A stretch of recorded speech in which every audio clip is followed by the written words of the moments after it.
जय हिंद दोस्तों। यदि आपकी भी इच्छा है देश सेवा करने की या फिर डिफेंस में जाकर देश सेवा करने की, तो आपके लिए एक नहीं बल्कि दो बड़ी सुनहरा मौका है। और जो दो बड़ी सुनहरा मौका है डिफेंस में जॉब करने की, तो ये एसएससी के अंतर्गत आई है। क्योंकि आपको पता है कि एसएससी जीडी का नोटिफिकेशन बहुत पहले आ चुका था, बहुत पहले आपको ये सूचना दे दी गई थी कि नवंबर से जो है एसएससी जीडी ऑनलाइन होगा। ठीक है। और देखिए, धनतेरस अभी आने वाला है, 10 तारीख को आपका धनतेरस है।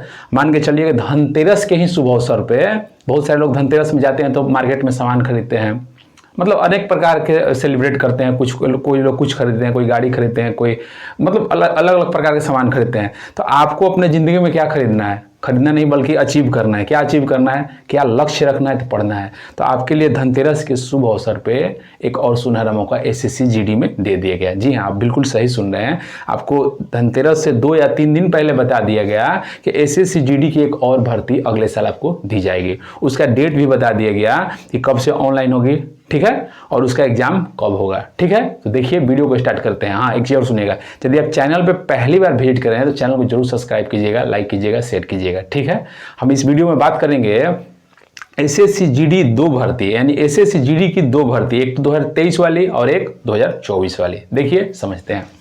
देखिए, SSC GD constable new vacancy 2023 और 2024। ठीक है, देखिए जो 2023 है इसके बारे में आपको बहुत पहले से पता होगा। ठीक है, 2-3 महीने पहले से ही पता होगा। लेकिन जो 2024 वाला है, ये जो है इसका कैलेंडर जारी हुआ है। एसएससी ने अपना कैलेंडर जारी किया, तो उसमें ये बता दिया, डेट में अनाउंसमेंट कर चुका है और आपको ये बता दिया कि इसका एग्जाम कब होगा। तो ये जो होगा कब होगा भाई? तो आज हुआ। तो देखिए समझते हैं। ये फॉर्म जो है आप अप्लाई कब से करेंगे, यानी 2023। देखिए ऐसे लिख के हम समझाए हैं, एक 2023 वाला है, एक 2024 वाला है। तो देखिए जो 2023 वाला एसएससी जीडी का फॉर्म है, इसको आप कब से भर रहे हैं? तो 24 नवंबर से 28 दिसंबर। क्लियर है? अब देखिए इसका एग्जाम डेट भी आपको बता दिया गया है, कब से है भाई?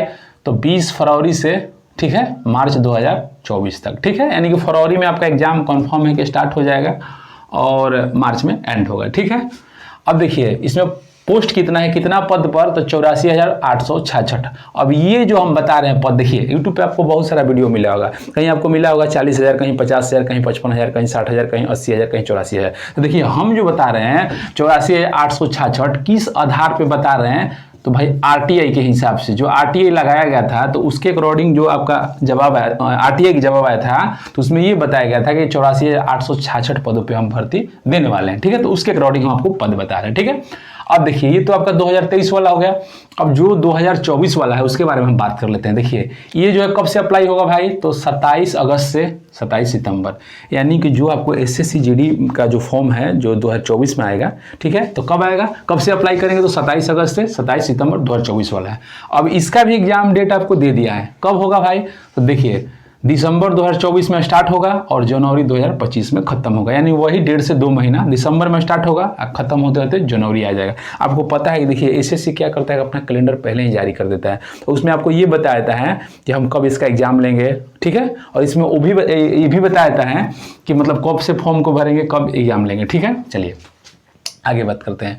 अब फी के बारे में बात करते हैं। हाँ देखिए, अब देखिए एसएससी जीडी 2023 और एसएससी जीडी 2024, तो देखिए दोनों का जो है ना सब कुछ इधर सेम रहेगा। जैसे सेम क्या रहेगा? अरे भाई एसएससी जीडी का भर्ती है ना, एक साल ये पहले है, एक साल बाद है, तो दोनों में जो फी लगेगा सेम लगेगा। Age, relaxation, qualification, selection process, physical वगैरह सब कुछ दोनों के लिए सेम है। तो देखिए फी जो है ना कितना लगता है भाई? तो जनरल ओबीसी ईडब्ल्यूएस का कितना? 100 रुपया। ठीक है, अब अदर यानी इनको छोड़ के कौन बच रहे हैं? SC ST. ठीक है, तो इनका कितना लगेगा? 0। अब एज की बात करते हैं, तो एज जो होता है इसमें 18 से 23, ये किनका है भाई? तो ये जो एज है जनरल और ईडब्ल्यूएस, आपको पता है कि जो ओबीसी जो लोग हैं उनको 3 साल की छूट दी जाती है और जो लोग एससी एसटी उनको 5 साल की छूट दी जाती है। तो देखिए इधर रिलैक्सेशन हम लिख दिए हैं, तो ओबीसी को कितना भैया? तो 3 साल। ठीक है, और एससी एसटी को 5 साल, यानी कि कहाँ गए? 23-3 26। जो ओबीसी के कैंडिडेट हैं वो 26 साल तक भर सकते हैं, 18 से 26। और जो एससी एसटी के हैं कितना? तो 28, यानी कि 18 से 28। ठीक है, अब क्वालिफिकेशन आपको पता है 10th पास होना चाहिए किसी भी राज्य से, किसी भी, मतलब समझ रहे हैं ना। ये जो एसएससी जीडी होता है ना ऑल इंडिया के लिए होता है, किसी स्टेट का नहीं है। चलिए आगे बात करते हैं। सिलेक्शन प्रोसेस में देखिए इसमें क्या होता है, तो आपका एग्जाम होता है सबसे पहले, पहले तो एग्ज़ाम होगा, उसके बाद क्या होता है आपका पीएसटी होता है और पीईटी होता है। पीएसटी का मतलब फिजिकल स्टैंडर्ड टेस्ट, पीईटी का मतलब फिजिकल एफिशिएंसी टेस्ट। उसके बाद आपका क्या होता है मेडिकल होता है, मेडिकल, और डीवी भी साथे में होता है। हम लोग के टाइम में क्या हुआ था, हालांकि हम मेरिट में रह गए थे 2 नंबर से, ठीक है, तो उसमें क्या हुआ था कि हम लोग का एक ही दिन हुआ था मेडिकल और क्या बोलते हैं डॉक्यूमेंट वेरिफिकेशन। पहला दिन गए थे तो हम लोग का साथ में हुआ था, मतलब जैसे डॉक्यूमेंट वेरिफिकेशन हो गया उसके बाद मेडिकल हम लोग का मान के चलिए आपका 4 दिन के आसपास चला था, ठीक है। तो ये हो गया, उसके बाद मेरिट होता है। सिलेबस की बात करते हैं, देखिए सिलेबस में इसका क्या होता है समझ रहे हैं ना। तो देखिए यहाँ से जो होता है आपका 80 प्रश्न रहता है, 160 नंबर का, टाइम जो रहता है 60 मिनट, और जो नेगेटिव है ना, नेगेटिव कितना रहता है भाई, तो 1/4। यानी यदि आप 4 गलती करते हैं, 4 प्रश्न को गलती, जैसे मान लीजिए आपके पास टोटल 5 प्रश्न है, ठीक है, उसमें से आपका 1 सही है और 4 गलती हो गया, तो जानते हैं क्या, 1 तो सही है 4 गलती है, तो उसके बदले में 1 नंबर कट जाएगा, यानी आपका 0 नंबर होगा। यानी आपने कितना प्राप्त किया भैया, तो 0। अब पीएसटी और पीईटी के बारे में बात कर लेते हैं। तो देखिए मेल का जो हाइट होता है कितना होना चाहिए, एसटी का 162.5 सेंटीमीटर। एसटी को छोड़ के जो भी आए, जैसे कि मान लीजिए जनरल, ईडब्ल्यूएस, ओबीसी और एससी, उनका हाइट कितना होना चाहिए, तो 170 सेंटीमीटर, ठीक है। अब फीमेल का वही सेम चीज़ है, एसटी 150 सेंटीमीटर, बाकी जो लोग बचे 157 सेंटीमीटर। चेस्ट की बात करेंगे तो वही एसटी 76 से 81 से 5 सेंटीमीटर फुलाना होता है, जो लोग बचे 80 से 85, इन लोग का नहीं होता है। रेस की बात करें, एससी हो, एसटी हो, ओबीसी हो, कोई भी हो, किसी भी कैटेगरी से हो, रेस सबका सेम होता है। मेल का, फीमेल का अलग होता है। तो मेल का जो रेस होता है कितना भैया, तो 5 किलोमीटर, टाइम कितना 24 मिनट। फीमेल का जो रेस होता है कितना 1.6 किलोमीटर, टाइम कितना 8.5 मिनट, ठीक है। अब सैलरी की थोड़ा बात कर लेते हैं।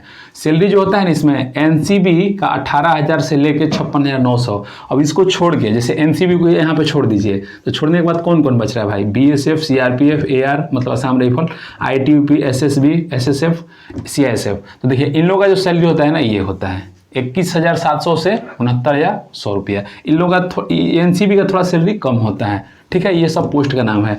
अब ये जो है आपका SSC GD constable new vacancy या फिर एसएससी जीडी कांस्टेबल, तो इसमें कौन कौन सा पोस्ट है, तो देखिए BSF, CRPF, Assam rifle, ITBP, SSB, SSF, CISF, NCB. यदि इसके बारे में, पोस्ट के बारे में डिटेल में नॉलेज चाहिए, फिर डिटेल में जानकारी लेना चाहते हैं आप, तो कमेंट कीजिएगा, इस पर हम डिटेल में वीडियो बना दें। जैसे ही बता देंगे इसका कब स्थापना हुआ था, क्यों स्थापना हुआ था, इन लोगों का काम क्या है, कहाँ पे काम करना होता है, सबके बारे में हम डिटेल में आपको बता देंगे।